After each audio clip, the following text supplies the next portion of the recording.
Hi, I'm Megan Elena, dating and relationship coach and life coach.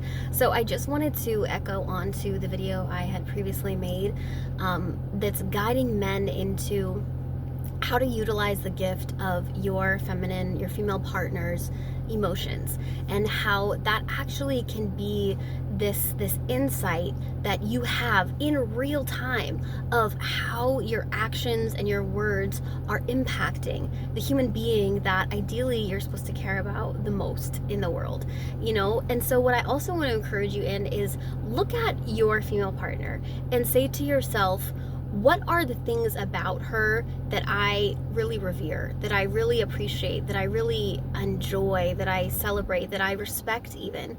And it doesn't have to be respect like, yes, sir, respect. It's like respect of like, I see you. I see you climbing that mountain. I see you doing that thing that's difficult for you. And I respect the energy that it takes for you to go from A to B because I know that energy within myself. I know I utilize that energy in myself on a day-to-day basis. So when I see my partner doing that, that is hot and I respect that.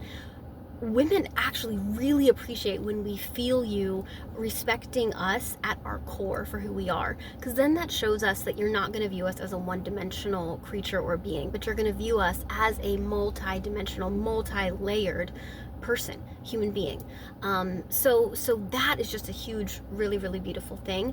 But the circling back to the point of using her emotions as a barometer in a way of how your actions and your words, your behavior is impacting her, and ultimately it is your result, right? So if you look at her emotions as your result, that might make you feel a little bit less personal about it. It might make you feel a little less attacked, and you might just be able to look internally and say, oh, okay, maybe I can just shift something. What can I shift? This is a really helpful thing to come into the awareness of. So when you can utilize this tool is best done before a conflict. Talk to your girl, talk to your woman, and ask her questions like, how do you best respond to difficult conversations? Or let's say she has like a core wound of abandonment, but you don't know that. You could say something like, if I ever, I'm busy, like, or I'm out of town or something, and I don't respond, in the past, how has that made you feel when you didn't hear from someone? You might hear, oh, it makes me feel anxiety. I feel scared. I don't know if my partner's dead or alive.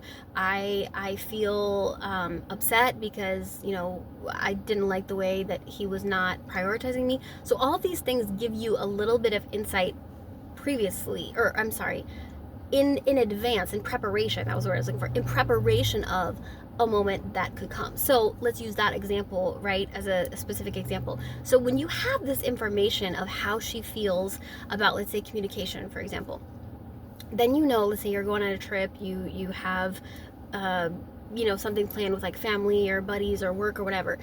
You tell her in advance, like, hey love, hey babe, I'm going on this thing. I just want you to know I love and care about you. Even more bonus points, like pre-arrange for flowers to be mailed to her like on the second day. Or if you can have like a friend of yours, like you write her out a handwritten note and have a friend of yours like deliver that to her on the third day.